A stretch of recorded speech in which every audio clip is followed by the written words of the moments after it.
Hi, I'm Rosalie. I'm a mom of 8 kids. In order for you to really know me, it's important to know where I came from. My dear late husband said that we are made up of half genetics and half of our experiences. To me, that makes a lot of sense. In psychology, there's always this nature versus nurture argument and question. Some people believe that it's genetics that determine who you are, and there's another argument. Some believe that it's the environment that you're in. It's neither. It's both. I did not have a happy childhood growing up. Despite coming from a well-off background, my father was a successful entrepreneur. At his peak, his machine shop business made over $1 million in half a year. I didn't see much of him in my early childhood. I had an early bedtime, of course. He was at work during the day. My mom was a stay-at-home mom, so this video will focus mostly on my mom. My mom was not very intelligent, and her love was not very free-flowing. She only cared about me when it was convenient for her. That led to some very bad outcomes in my life growing up, and the ultimate betrayal and failure of being a mom. I have 2 siblings. The oldest is my brother. He's 6 years older than me. Second born was my sister. She's 4 years older than me. I was the surprise pregnancy, and my mom told me many times in my childhood that she was sick with morning sickness, and it was so bad that she had to be in the hospital for a whole month on intravenous, and that after that month I was born, so it would have been her 8th month. She said that my dad wanted her to get an abortion, but because she was afraid that it would make God angry, she didn't. She liked girls. She wanted another girl, and it's a good thing that I turned out being a girl, because I think things would have ended up being worse for me had I not been a girl.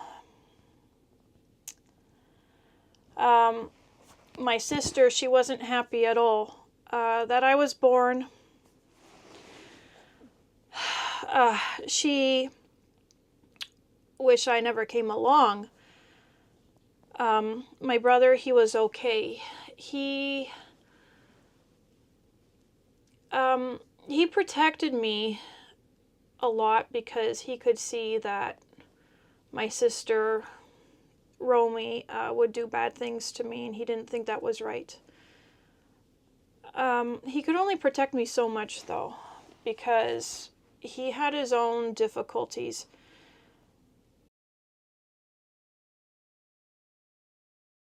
Now, my sister, she, from the start, I told you, she hated me. I spent years growing up trying to get her to like me, and it just wouldn't work. There's nothing I can do to make her like me. And she would do mean things when I was little. For example, my mom would be washing the dishes or doing something at the sink, and she would see Romy sneak by around the corner. And I was very young at this point. This is like a family story. My brother told me this. And my mom knew that she was going to do something, probably to me. And so she said to my brother, go and check on, me. And sure enough, when my brother got to me, there Romy was. She was trying to take away my toy. I was like sitting on a blanket or something, and she was trying to take away my toy just to be mean because she hates me. And so we weren't, friends or anything like that. So she would also try to hurt me in a way that she could get away with it. I'm going to insert a photo. I remember when this photo was taken, what she is doing is, it looks like she's playing, but I remember she was trying to hurt my shoulders in the photo. She was laughing and smiling because she was trying to get me to laugh and smile, but she was actually trying to like pinch my shoulders so that just so she could get away with hurting me, so my mom would think, oh, they're just playing, it's an accident, but she did that on purpose. My sister is malicious, so I don't talk to her. I actually, by the time I reached my 17th birthday, I decided I wanted to disown her as a sister. At the time, my parents wouldn't hear of it because they had no interest, They unfortunately did not see my sister the way she was. They were biased. My dad would admit, yes, she was a bit rough with me. That was his words. But my mom relates, like, my sister is the most like my mother. And that is why my mom, who says that she doesn't have any favorite child, she loves everyone equally, I realized when I got older, in my later teen years, that that's not the case. Her favorite is Romy. It always has been. And that explained so much when I realized that missing piece of information explained so much about her behavior and how, I'll tell you another story. We were playing dress up one time, my sister and I, and my mom had just like a mirror without a frame leaning up against the wall. Now, this is when she was divorced, so she didn't live in our big house at that point in time. So she had this mirror that was propped up against the wall in her bedroom, and we were using that mirror, getting dressed up in my mom's clothes. I don't know, my sister got mad at me or something. She pushed me. I fell into the mirror broke, and I got all of these splinters, these glass splinters from the mirror. And it hurt. It was all over my body. Now, at first, my mom got mad at Romy, and she gave me a bath in warm water to try and open up the pores to get the splinters out. But it didn't, it still hurt. I don't think it did much. So I remember I was like in her living room, my mom's living room. I was lying on the carpet, and I had like a blanket on me or something, and it hurt. And my mom was coddling my sister because she had gotten mad at Romy. And Romy did her stupid little pouty lip face. And my mom then felt bad and was cuddling Romy. And there I was on the floor in pain with all of these shards, these glass slivers. And she was the one getting the attention.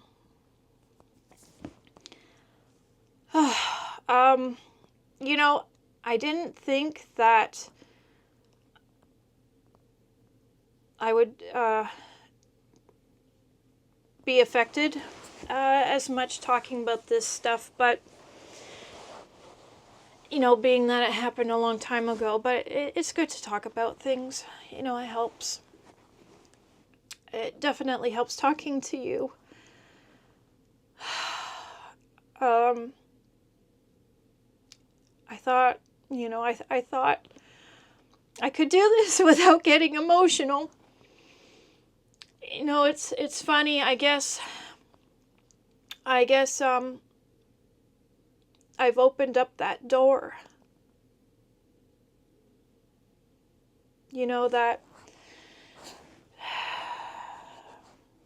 That door to the memories. Anyhow, okay, so that's I was a very good baby and child growing up.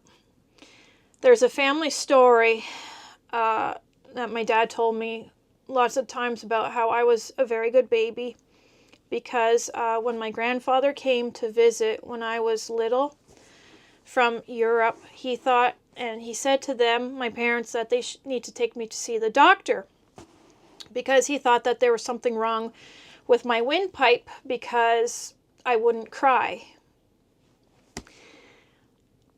So my father was adamant that I was a good baby and I was a good girl. I know I was a good girl because I could feel it inside that I was good.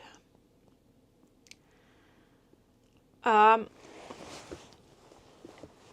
mom, she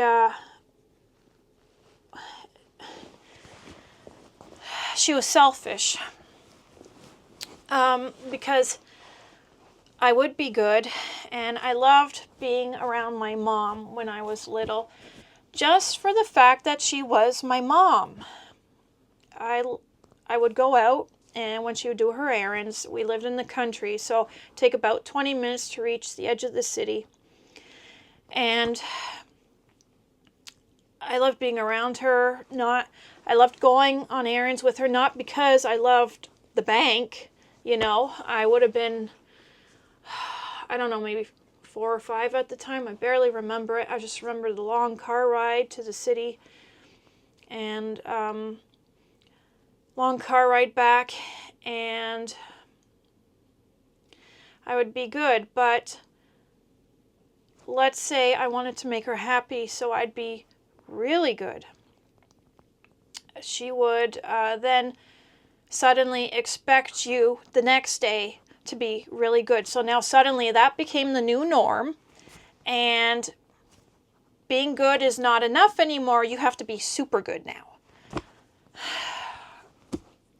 She, in some ways, expected me to act like an adult, but like I said, I was no trouble to her. I didn't run off or anything like that, but it wasn't enough. So when I was about, I think, 4, I barely remember this. She was a stay-at-home mom, and I was a shy kid, and she thought, I guess, that I needed to learn more social skills and be around kids of my own age. So she dumped me into daycare for the whole day. I would cry every morning because I didn't want to go, and that didn't seem to bother her. She probably justified it in her head by saying something like, well, she cries now, but when I go to pick her up, she won't want to leave.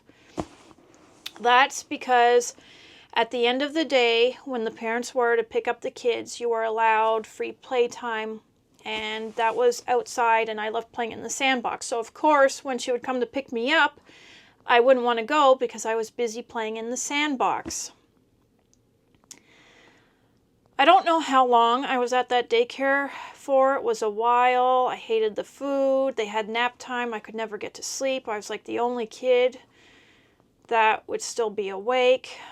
And when my dad found out, he got angry at her.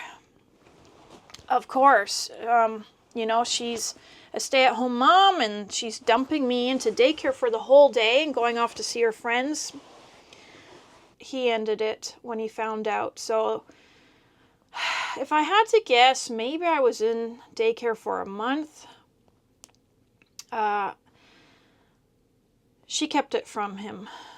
There was a phase, I remember, when my mom would go to work with my dad at the machine shop, and in the morning, I remember all of us being piled into this pickup truck that my dad owned, and every morning my mom and dad would be arguing the whole way to the business. It would have been about a 40-minute drive at least. And every day, the two of them would be arguing the whole way. So, I don't know how long the phase lasted. I just remember my brother, sister, and I being stuck in this pickup truck while this was going on. But, I didn't think that there was anything unusual with that, the arguing. I thought that was normal. I was pretty young, but yeah, always arguing every morning, that was normal. Now about my dad. I cannot believe everything that my mother says about my dad. She says that when she was pregnant with me, because she wouldn't get an abortion, he would punish her by demanding that she bring him a beer, and she couldn't smell beer because of her morning sickness.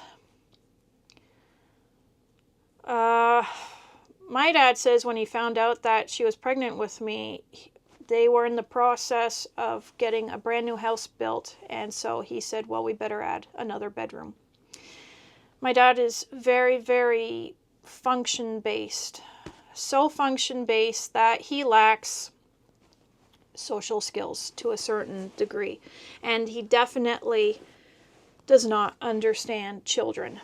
After I came along, I was unplanned. He went and he got a vasectomy done to make sure that that wouldn't happen again. Now, that sounds like my dad. Very function-based. Now, in terms of relatives, I don't really have a lot of relatives here. Most of my relatives are in Europe. So my mom had a sister that she came to this country with, and they had a falling out, and my mom never spoke to her since the falling out. So I never ever met my aunt that is here in this country. My dad, he did come here with his brother, who unfortunately had an accident. When I was a baby, he went fishing and he couldn't swim, and he ended up drowning. So I never really met my uncle. I'm going to tell you 2 early childhood memories that I have from when our family was together, and then my mom divorced my dad.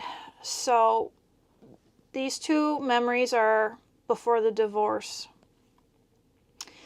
The earliest memory that I have is being on the floor in our motorhome. Our family had a motorhome, and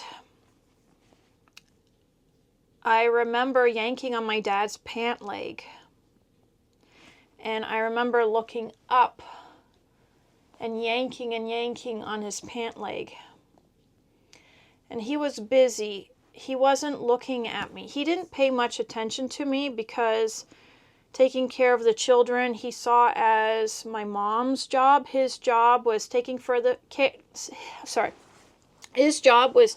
the family, in that he runs the business, keeps a roof over our head, makes sure that we have enough money to pay the bills, all that kind of stuff. That's how he saw his role in the family. My mom was supposed to be the one to take care of us, and I think he was talking to her. And my sister, this is the part of the memory that I don't have, but everybody knows this in the family because it's been talked about several times, this story. My sister, she didn't like me, so she took my rattle, and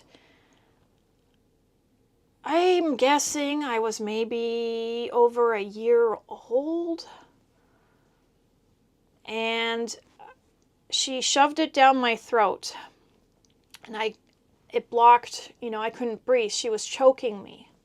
And when I'd yank on my dad's pant leg, I would yank on it, she would push the rattle further down my throat, and I'd be yanking and yanking on my dad's pant leg, and she would just push it further and further down my throat. My dad says that by the time he looked down, my face was blue.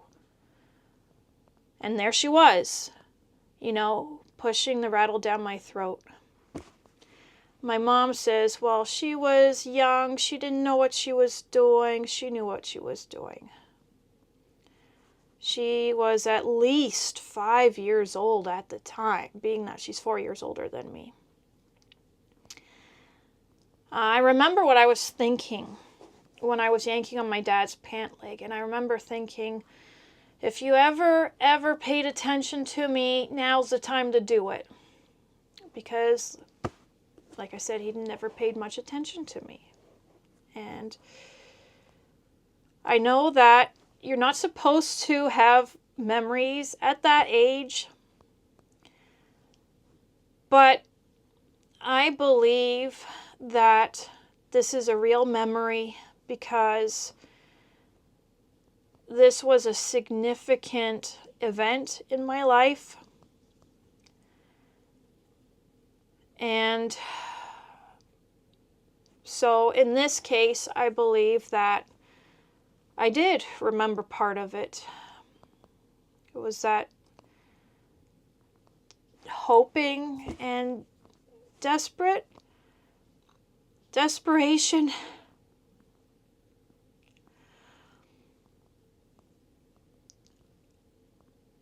I'm so glad, that I didn't end up with brain damage.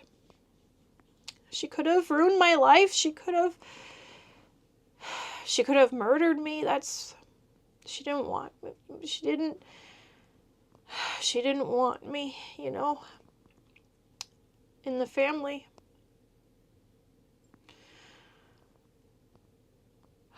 Okay.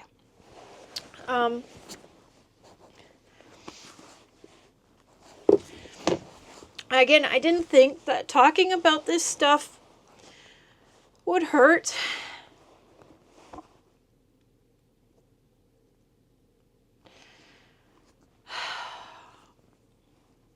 Okay, second memory I have. My mom had a thing she liked little girls wearing little pearl earrings. So I remember her taking me to the mall, and it was one of those little booths that are in the walkway at the mall.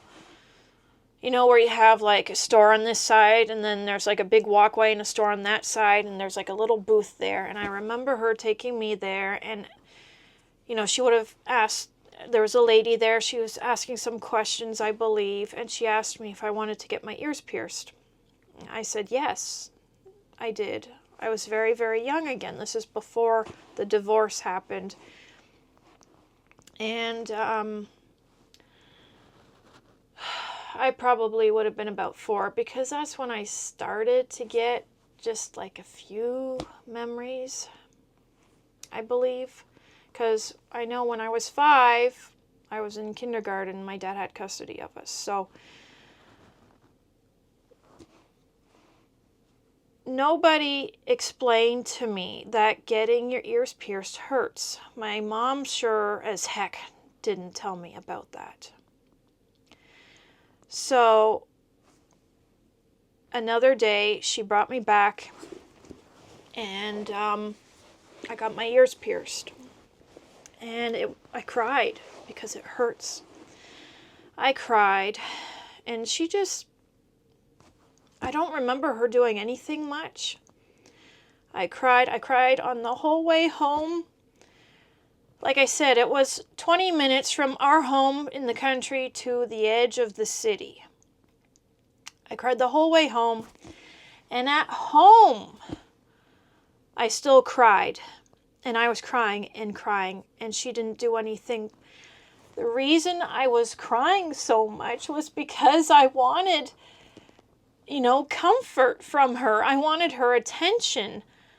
I got both ears pierced. It hurt, and she just ignored me. I remember I was in the living room, and I was crying, and she was gone. When we got home, she went to do something in the house. We had a big house, so I don't know, some cleaning or something, and she just left me alone, and I was crying because I wanted her caring. I wanted her, to say something. I don't remember her saying anything. It's just like, F you. I want to go do my own thing. I don't want to feel guilty. I don't know. I don't know what was going on in her brain.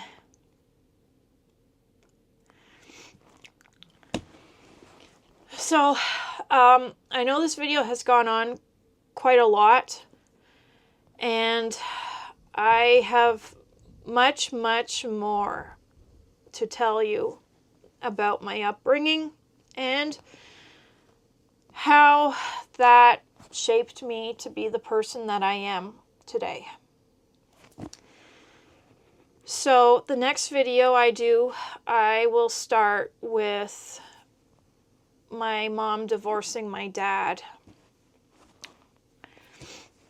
And I had not a typical, well, it was typical, but my life isn't,